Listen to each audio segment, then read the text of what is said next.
ನೋಡಿ, ರಾಶಿ ಫಲವನ್ನ ನೋಡೋದಕ್ಕಿಂತ ಮುಂಚೆ ನೀವು ತಿಳ್ಕೊಬೇಕಾಗಿರುವಂತದ್ದು, ಒಂದೇ ರಾಶಿಯಲ್ಲಿ ಲಕ್ಷಾಂತರ ಜನ ಹುಟ್ಟಿರ್ತಾರೆ, ಒಂದೇ ನಕ್ಷತ್ರದಲ್ಲಿ ಹುಟ್ಟಿರ್ತಾರೆ, ಒಂದೇ ನಂಬರ್ ಅಲ್ಲಿ ಹುಟ್ಟಿರ್ತಾರೆ.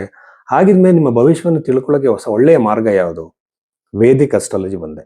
ಬಟ್ ಇಲ್ಲಿ ಏನ್ ಮಾಡ್ತೀವಿ, ನೀವು ಕೊಟ್ಟಿರೋ ಬರ್ತ್ ಟೈಮು ಡೇಟ್ನೇ ಹಾಕ್ತಾರೆ. ನಿಮ್ಮ ಬರ್ತ್ ಟೈಮ್ ಸರಿ ಇದೆ ಇಲ್ವಾ ಅಂತ ಯಾರು ಕೂಡ ಯೋಚನೆ ಮಾಡಲ್ಲ. ಯಾವ ಜ್ಯೋತಿಷರು ತಲೆ ಕೆಡಿಸ್ಕೊಳ್ಳಲ್ಲ. ಬಟ್ ಭೈರವಿ ಅಸ್ಟ್ರೋದಲ್ಲಿ ನಾವೇನ್ ಮಾಡ್ತೀವಿ, ನಿಮ್ಮ ಹಸ್ತರೇಖೆಗಳನ್ನ ಜಾತಕವನ್ನ ಎರಡು ಕೂಡ ಕಂಬೈನ್ ಮಾಡಿ ಪ್ರಶ್ನೆ ಶಾಸ್ತ್ರದಲ್ಲಿ ನೋಡ್ತೀವಿ. ಅಂದ್ರೆ ನಿಮಗೆ ಮದುವೆ ಆಗತ್ತೆ ಅನ್ನೋದಾದ್ರೆ ಜಾತಕದಲ್ಲಿ, ಹಸ್ತ ಸಾಮುದ್ರಿಕೆಯಲ್ಲಿ, ಪ್ರಶ್ನೆ ಕುಂಡಲಿಯಲ್ಲಿ ಮೂರಲ್ಲೂ ಕೂಡ ಕಂಬೈನ್ ಆಗಿ ಒಂದೇ ಇವೆಂಟ್ ಮ್ಯಾಚ್ ಆಗ್ಬೇಕು. ಆಗ ನಾವು ಹೇಳುವಂಥದ್ದು ನಿಮ್ಗೆ ನಿಜ ಆಗತ್ತೆ. ಇಲ್ಲ ಅಂತಂದ್ರೆ ಜ್ಯೋತಿಷರು ಹೇಳಿದ್ದು ನಿಜ ಆಗೋದಿಲ್ಲ, ಸುಳ್ಳು ಅನ್ನೋ ನಂಬಿಕೆ ಬರುತ್ತೆ, ಜ್ಯೋತಿಷದ ಮೇಲೆ ನಂಬಿಕೆ ಹೋಗ್ಬಿಡುತ್ತೆ. ಹಾಗಾಗಿ ಭೈರವಿ ಆಸ್ಟ್ರೋದಲ್ಲಿ ಮಾತ್ರ ಎಕ್ಸ್ಪರ್ಟ್ ಅಸ್ಟ್ರಾಲಜರ್ಗಳ ಟೀಮ್ ನಿಮ್ಮ ಜಾತಕವನ್ನ ಈ ಒಂದು ರೂಪದಲ್ಲಿ ನೋಡುತ್ತೆ. ಋಷಿಗಳು ಹೇಳಿರುವಂತದ್ದು ಮಾತ್ರ. ಎರಡನೇದಾಗಿ ಪರಿಹಾರಗಳು ಕೊಡಬೇಕಾದ್ರೆ ಯಾವ ಕಾಸ್ಟ್ಲಿ ಪರಿಹಾರಗಳು ಇಲ್ಲ, ಕೇವಲ ಮಂತ್ರ ಜಪಗಳು, ಯಂತ್ರಗಳನ್ನ ಇಟ್ಕೊಂಡು ಪೂಜೆ ಮಾಡೋದು, ನೀವೇ ಮಾಡುವಂಥದ್ದು ಮಾತ್ರ ನಾವು ಸಜೆಸ್ಟ್ ಮಾಡ್ತೀವಿ. ಇದು ಭೈರವಿ ಆಸ್ಟ್ರೋವಿನ ಸ್ಪೆಷಲ್. ಅಂದ್ರೆ ನಾವು ಜನಕ್ಕೆ ಒಳ್ಳೆಯ ಸೇವೆಯನ್ನು ಕೊಡಬೇಕು, ನಿಜವಾದ ಜ್ಯೋತಿಷವನ್ನು ಪರಿಚಯ ಮಾಡಿಸ್ಬೇಕು ಅನ್ನೋ ಉದ್ದೇಶದಿಂದ ಮಾಡ್ತಾ ಇದ್ದೀವಿ. ಸೊ ಭೈರವಿ ಆಸ್ಟ್ರೋದಲ್ಲಿ ನಿಮ್ಮ ಒಂದು ಜಾತಕವನ್ನು ತೋರಿಸ್ಬೇಕಾದ್ರೆ ಈ ಕೆಳಗಿನ ನಂಬರ್ಗೆ ನೀವು ಕರೆ ಮಾಡಬಹುದು. ಫಲದಲ್ಲಿ ಮೇಷರಾಶಿಯ ಬಗ್ಗೆ ನಾವು ನೋಡೋದಾದ್ರೆ, ಮೊದಲನೇದಾಗಿ ನೋಡಿ, ರಾಶಿ ಮೇಷರಾಶಿಯ ರಾಶ್ಯಾಧಿಪತಿ ಆಗಿರುವಂತಹ ಕುಜಗ್ರಹ ಬಂದು 2ನೇ ಮನೆಯಲ್ಲಿ. ನಿಮಗೆ ರಾಜಯೋಗ ಬಂದ್ಬಿಡತ್ತೆ, ಹಾಗಾಗ್ಬಿಡತ್ತೆ, ಹೀಗಾಗ್ಬಿಡುತ್ತೆ ಅನ್ನೋ ಹೇಳುವಂತಹ ಸುಳ್ಳನ್ನ ನಾನು ಹೇಳೋದಿಲ್ಲ. ನಾನು ಹೇಳೋದು ಕ್ಲಿಯರ್ ಕಟ್ ತಿಳ್ಕೊಳ್ಳಿ.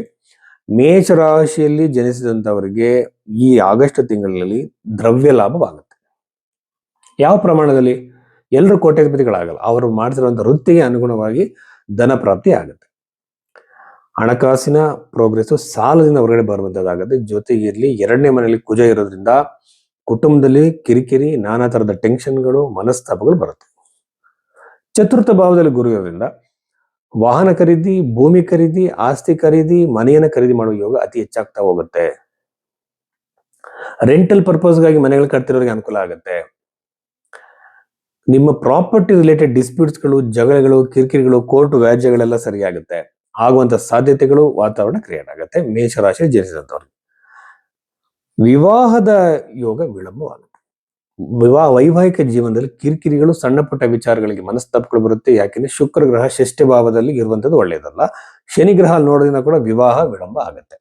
ಮದುವೆ ಇನ್ ಟೈಮಿಗೆ ಆಗಲ್ಲ, ಸಂಬಂಧಗಳು ಬಂದ್ರು ಕೂಡ ಇನ್ ಟೈಮಿಗೆ ನಿಮಗೆ ಸೆಟ್ ಆಗೋದಿಲ್ಲ, ಟೆನ್ಷನ್ಗಳಾಗುತ್ತೆ, ಒಳ್ಳೆಯ ಸಂಬಂಧಗಳು ಬಂದು ಮಿಸ್ ಆಗುವಂಥದ್ದು, ಕ್ಯಾನ್ಸಲ್ ಆಗುವಂಥದ್ದು ಆಗುತ್ತೆ. ಯಾಕೆಂದ್ರೆ ಶುಕ್ರ ಗ್ರಹ 6ನೇ ಮನೆಯಲ್ಲಿ ಇರುವಂಥದ್ದು. ಇನ್ನು ಈಗ ತಾನೇ ಶುಕ್ರ ಗ್ರಹ ಕನ್ಯಾ ರಾಶಿಗೆ ಬಂದಿರೋದು 0 ಡಿಗ್ರಿಲಿ ಇದೆ. ಇದು ಬಂದು ಇನ್ನ 1 ತಿಂಗಳ ಕಾಲ ನಿಮಗೆ ಇದೇ ತರದ ಸಮಸ್ಯೆನ ಕೊಡುತ್ತೆ ಶುಕ್ರ ಗ್ರಹ. ಎರಡನೇದಾಗಿ ಕಾಂಪ್ರಮೈಸ್ ಆಗಿದಂತ ಮದುವೆ ಮತ್ತೆ ಮುರಿದು ಹೋಗುವಂತ ಸಾಧ್ಯತೆಗಳಿರುತ್ತೆ ಈ ಟೈಮ್ ಪೀರಿಯಡ್. ಯಾಕಂದ್ರೆ ರೆಟ್ರೋಗ್ರೇಡ್ ಆಗಿರುವಂತ ಶನಿ ನೋಡ್ತಾ ಇರುವಂತದ್ದು. ಇದು ನಂತರದಲ್ಲಿ ಗಮನಿಸಬಹುದು. ಪಂಚಮದಲ್ಲಿ ಕೇತುರಿಂದ ಸಂತಾನದ ಯೋಗ ಲೇಟ್ ಆಗುತ್ತೆ, ಸಂತಾನ ವಿಳಂಬ ಆಗುತ್ತೆ, IVF ಆಗಲಿ ಇನ್ನೊಂದಾಗಲಿ ಡಿಲೇ ಆಗ್ತಾನೆ ಇರುತ್ತೆ. ಈ ತರ ಟೆನ್ಷನ್ಗಳನ್ನ ನೀವು ನೋಡ್ತೀರಾ.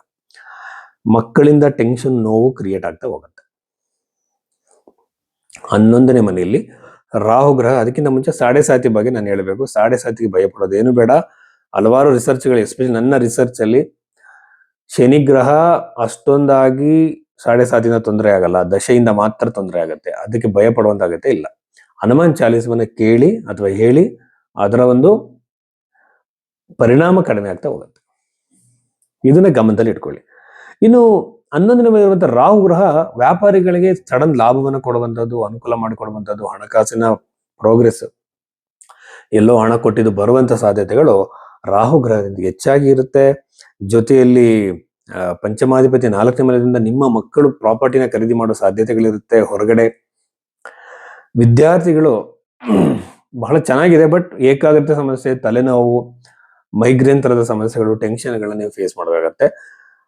ಯಾರೋ ಒಬ್ಬ ಕೆಟ್ಟ ವ್ಯಕ್ತಿಯ ಪ್ರೀತಿಲಿ ಬೀಳೋ ಸಾಧ್ಯತೆ ಇರುತ್ತೆ. ನಿಮ್ಗೆ ಅವ್ರ ನೆಗೆಟಿವ್ ವ್ಯಕ್ತಿ, ಟಾಕ್ಸಿಕ್ ಪೀಪಲ್ ಅಂತ ಹೇಳ್ತಾರಲ್ಲ, ಅಂತ ವ್ಯಕ್ತಿಗಳ ಜೊತೆ ಪ್ರೀತಿ ಬಿದ್ದು ಅವರಿಂದ ನೋವು ಅನುಭವಿಸಿ ಟೆನ್ಷನ್ ಅನುಭವಿಸುವಂತ ಸಾಧ್ಯತೆ ಈ ಯಂಗರ್ ಜನರೇಷನ್ ವ್ಯಕ್ತಿಗಳಲ್ಲಿ ಮೇಷರಾಶಿಯಲ್ಲಿ ಜನಿಸಿದಂಥವ್ರಿಗೆ ಇದೆ.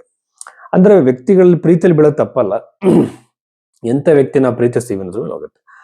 ಅಂತಹ ಒಂದು ನೆಗೆಟಿವ್ ವ್ಯಕ್ತಿಯನ್ನ ಪ್ರೀತಿಸುವಂತ ಸಾಧ್ಯತೆ ಹೆಚ್ಚಾಗಿರೋದ್ರಿಂದ ಯೋಚನೆ ಮಾಡಿ ಮುಂದುವರಿಬೇಕಾಗುತ್ತೆ. ಹಾಗೇನೆ 2ನೇ ಮನೆಯನ್ನ ನೋಡಿದ್ರೆ, ಸಪ್ತಮ ಭಾವ ನೋಡಿದ್ರೆ, ಅಷ್ಟಮ ಭಾವವನ್ನು ನೋಡಿದ್ರೆ ಪ್ರಾಪರ್ಟಿನ ಮಾರಾಟಕ್ಕೆ ಇಟ್ಟಿದ್ರೆ ಖಂಡಿತ ಲಾಭ ಆಗುತ್ತೆ. ಹಣಕಾಸಿನ ದ್ರವ್ಯ ಲಾಭ ಖಂಡಿತವಾಗ್ಲೂ ಆಗುತ್ತೆ. ಸೊ ಇಷ್ಟು ವಿಚಾರಗಳು ಮೇಷರಾಶಿಗೆ ಸಂಬಂಧಪಟ್ಟಿದ್ದು ಆಗಸ್ಟ್ ತಿಂಗಳಿನಲ್ಲಿ. ಹಾಗೇನೆ 2ನೇ ಮನೆ ಅಧಿಪತಿ ಬಂದು 6ನೇ ಮನೆಯಿಂದ ಸಾಲ ಹೆಚ್ಚಾಗ್ತಾ ಹೋಗುತ್ತೆ. ಸಾಲವನ್ನು ಜಾಸ್ತಿ ಮಾಡ್ಕೊಳ್ಳೋದು, ಹೊಸ ಸಾಲಗಳನ್ನ ಮಾಡುವಂಥದ್ದು, ಹೆಣ್ಣು ಮಕ್ಕಳಿಗೆ ಜಾಸ್ತಿ ಹಣ ಖರ್ಚು ಮಾಡಿ ಅದೇ ನಿಮಗೆ ಲಾಸ್ ಆಗುತ್ತೆ. ಹೆಣ್ಣು ಮಕ್ಕಳು ಖರ್ಚು ಮಾಡೋದು ಅಂದ್ರೆ ಒಂದು ಹುಡುಗಿ ನೋಡೋದಕ್ಕೆ ಅನಾವಶ್ಯಕ ಖರ್ಚಾಗತ್ತೆ ಮ್ಯಾಟ್ರಿಮಲ್ ವೆಬ್ಸೈಟ್ಗಳಲ್ಲಿ. ಹೆಣ್ಮಕ್ಳಿಗೆ ಹಣ ಕೊಟ್ರೆ ವಾಪಸ್ ಬರಲ್ಲ ಈ ಟೈಮ್ ಪೀರಿಯಡ್ ಅಲ್ಲಿ ಮೇಷರಾಶಿ ಅವರಿಗೆ. ಹೆಣ್ಣು ಮಕ್ಕಳಿಂದ ಟೆನ್ಷನ್ ವರ್ಕಿಂಗ್ ಎನ್ವೈರನ್ಮೆಂಟ್ ಅಲ್ಲಿ. ಮತ್ತೆ ಉದ್ಯೋಗದಲ್ಲಿ ಮಾತ್ರ ವಿದೇಶ ಉದ್ಯೋಗಕ್ಕೆ ಟ್ರೈ ಮಾಡ್ತಿರೋದು ಒಳ್ಳೇದು. ಉದ್ಯೋಗದಲ್ಲಿ ಬದಲಾವಣೆ ಆಗುತ್ತೆ, ಉದ್ಯೋಗದಲ್ಲಿ ಉನ್ನತಿ ಸಿಗುತ್ತೆ, ಬಟ್ ಸ್ಥಳ ಬದಲಾವಣೆ ಆಗುತ್ತೆ. ಇಷ್ಟು ವಿಚಾರಗಳು ಮೇಷರಾಶಿಗೆ ಸಂಬಂಧಿಸಿದ್ದು.